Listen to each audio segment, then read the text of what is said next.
लोग पहले जरा एक क्लिप देखो। अब इसे देखने के बाद आपके माइंड में या तो आफ्टर इफेक्ट या फिर प्रीमियर प्रो का ख्याल आया होगा, बट नहीं, ये वीडियो हमारे इस 4 कोने वाले फ़ोन में एडिट करी गई है। और ये करा कैसे, ये आज के वीडियो में मैं आपको बताने वाला हूँ। बेसिकली 3D वीडियो में 3 मेन एलिमेंट की जरूरत पड़ती है। पहला 3D ऑब्जेक्ट्स, दूसरा 3D मॉडलिंग और तीसरा है 3D कैमरा। तो हमें एक ऐसे प्लेटफॉर्म की जरूरत पड़ेगी जिसमें ये तीनों चीज़ें आसानी से अवेलेबल हो, जिसके लिए हम यूज़ करेंगे प्रिज्मा 3D ऐप का। एप्लीकेशन को ओपन करने के बाद हमें कुछ ऐसा सा इंटरफेस देखने को मिल जाएगा। इसमें आपको कुछ ऑप्शन देखने को मिलेंगे, जैसे अगर आप ये 3 लाइन पर क्लिक करेंगे तो आपको फाइल से रिलेटेड कुछ ऑप्शन मिलेंगे, जहाँ से आप प्रोजेक्ट को सेव करने का, रेंडर करने का और 3D ऑब्जेक्ट इंपोर्ट करने का, फाइल को एक्सपोर्ट करने का, ऐसे करके कुछ ऑप्शन मिल जाएंगे। देन नीचे कॉर्नर में भी हमें कुछ फीचर्स देखने को मिल जाएंगे जो हमें अपनी 3D वीडियो को क्रिएट करने में हेल्प करेंगे। इनका फंक्शन क्या है ये मैं आपको आगे बताता हूँ। देन आपको अपर कॉर्नर में एक क्यूब का आइकन देखने को मिलेगा, जिस पर टैप करने पे आपको और भी फीचर्स देखने को मिल जाएंगे। ये बेसिकली 3D ऑब्जेक्ट्स को क्रिएट करने में हेल्प करता है। यहीं पर आपको 3D कैमरा और लाइट को ऐड करने का भी ऑप्शन मिल जाता है। अभी मैं एक 3D क्यूब को इंपोर्ट कर लेता हूँ और जैसे ही आप ये डबल एरो पर क्लिक करते हो, देन आपके ऑब्जेक्ट पर 3 एरो शो हो जाएंगी।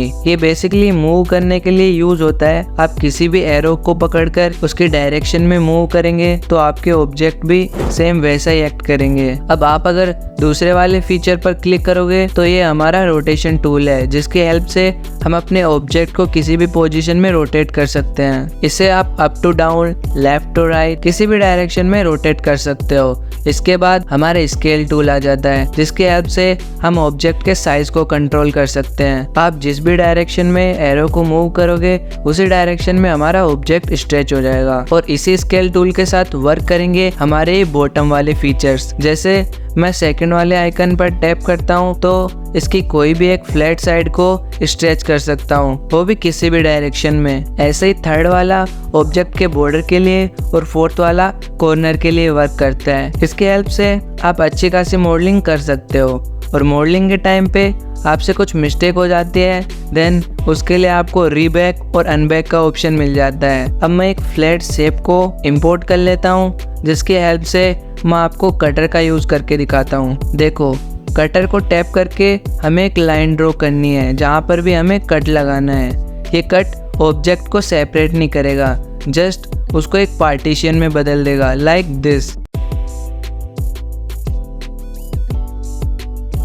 और अगर आपको मूव, रोटेशन और स्केलिंग बिल्कुल परफेक्टली करनी है तो आप ट्रांसफॉर्म में आकर यहाँ से भी वो सेम चीज़ कर सकते हो। ट्रांसफॉर्म के जस्ट ऊपर आपको मटेरियल का ऑप्शन दिख जाएगा, जहाँ से आप ऑब्जेक्ट की विजुअल प्रॉपर्टीज़ को मैनेज कर सकते हो, लाइक कलर, टेक्सचर, रिफ्लेक्शन और ट्रांसपेरेंसी। यहाँ आपको प्रॉपर कलर पैलेट देखने को मिल जाएगा। देन जैसे आप टेक्सचर में आते हो तो आप अपनी किसी भी इमेज का टेक्सचर अपने ऑब्जेक्ट को दे सकते हो, लाइक दिस।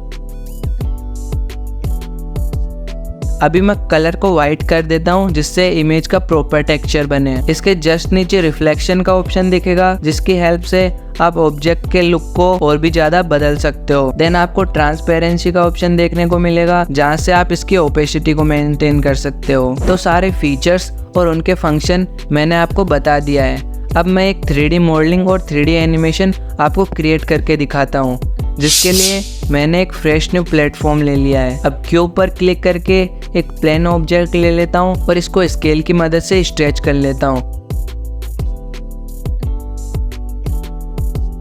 देन टेक्सचर में आकर एक ग्रिड इमेज को यहाँ से पिक कर लेता हूँ। आप देख सकते हो हमारे प्लेन ऑब्जेक्ट में ग्रिड लाइन जैसा ट्रांसफॉर्मेशन हो गया है। अब यहाँ से सेकंड वाले ऑप्शन को पिक करके एरो को नीचे की ओर पुश करेंगे, जिससे एक डेप्थ क्रिएट हो जाएगी। अभी आप देख सकते हो हमने एक बॉक्स जैसा क्रिएट कर लिया है, बट अभी ये प्लेटफॉर्म से नीचे है, तो फर्स्ट वाले फीचर पर क्लिक करेंगे, देन इसे प्लेटफॉर्म तक ले आएंगे। इतना कर लेने के बाद फिर से एक प्लेन ऑब्जेक्ट को इंपोर्ट करूंगा और इसे भी सेम टेक्सचर दे दूंगा, लाइक दिस।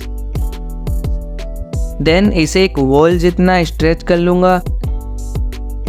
और रोटेट करके बीच में फिक्स कर दूंगा, जिससे बॉक्स 2 पार्टीशन में डिवाइड हो जाए। अगेन से एक प्लेन ऑब्जेक्ट को इंपोर्ट करेंगे और इसे बॉक्स के किसी एक पार्ट में सेट कर लेंगे। देन इसके टेक्सचर में आके इसमें जो ऑब्जेक्ट प्लेस करना है उसे इंपोर्ट कर लेंगे। देन सेम ऐसे ही अदर साइड में भी कुछ ऑब्जेक्ट्स को प्लेस कर लेंगे जिन्हें हमें एनिमेशन की हेल्प से शो करना है। यहाँ तक हमारा मॉडलिंग का काम कंप्लीट हो गया है। अब हम इसे वीडियो में कन्वर्ट करेंगे। इसके लिए हम 3D कैमरा को ऐड करेंगे और जंप इन पर प्रेस करके एनिमेशन में आ जाएंगे। अब यहाँ आपको कुछ अदर फीचर्स दिखाई देंगे, लाइक एक टाइमलाइन जो हमारे लिए की फ्रेम का काम करेगी और एक क्लॉक जो की फ्रेम ऐड और रिमूव करने में हमारी हेल्प करेगी। सबसे पहले हमें अपने कैमरा की स्टार्टिंग पोजीशन में की फ्रेम ऐड करना है, जिसके लिए क्लॉक पर जस्ट एक बार प्रेस करना है। फिर हमें दूसरे टाइम पॉइंट पे आके सीन को चेंज करना है, यानी कि अपने कैमरे को दूसरे ऑब्जेक्ट पर लेके जाना है और एक की फ्रेम ऐड कर देना है। ऐसे ही अलग अलग टाइम पॉइंट पर अलग अलग सीन क्रिएट करते हुए की फ्रेम ऐड करना है।